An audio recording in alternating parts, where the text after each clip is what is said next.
Hey everybody, if you're watching this video, you decided that you wanted to make a calavera, which is Spanish for skull, out of a paper plate. So you will need a paper plate for this. Also, you'll need some scissors, possibly some glue and construction paper, and definitely markers. Everything else is up to you, right? Definitely need markers and scissors, and you might need glue and construction paper. If you have glitter, that would be fun to add too, but I don't have glitter, so I'm not using it. We are going to be making the shape of the skull using the plate. So the skull is really a big round circle with kind of a rectangle underneath for the jaw. So use the plate to kind of help you make some decisions. So I'm just going to put 2 vertical lines down at the bottom of the plate for the jaw. Make sure you don't have that too skinny, otherwise it will look more like a neck, and it's the bottom part of the mouth, or your head, so it's where your mouth lives. So this is not a neck. Now you're going to cut on those lines, and then you're just going to use the circle inside the plate to help you decide where to cut your circle.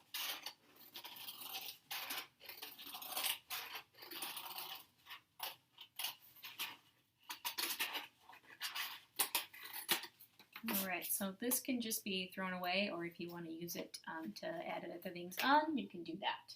Now, for some of the basic features, I'm just going to be using circles for the eye sockets, and they're going to be lower than you think. Your eyes are not on the top of your head, they're in the middle of your head. So I'm going to use 2 kind of extra large circles, because these are not your eyes, they are the holes that your eyes live in.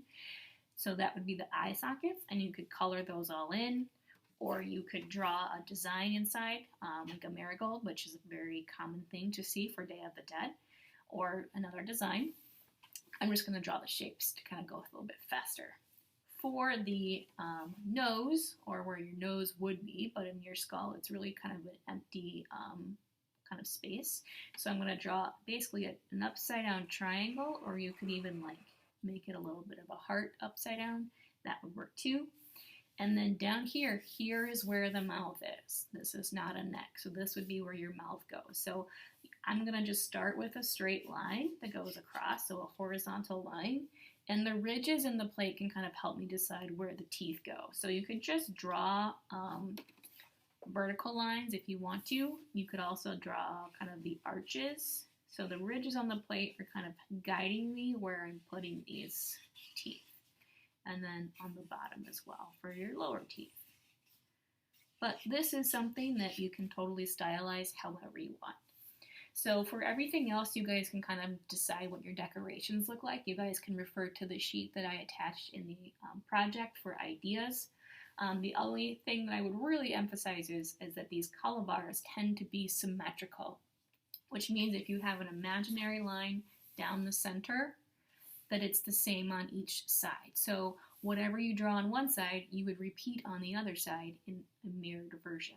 So that is something that I would suggest to keep in mind as you decorate your skull. So on mine, the brown, the heart, the little purple pieces, and the flowers inside were all made out of paper and then glued on. But you could just draw them if you don't have paper and glue, so that you can still add different colors that way. But I'm going to stop there so that you have plenty of time to work on yours, and I hope you have fun and enjoy it, and happy Day of the Dead.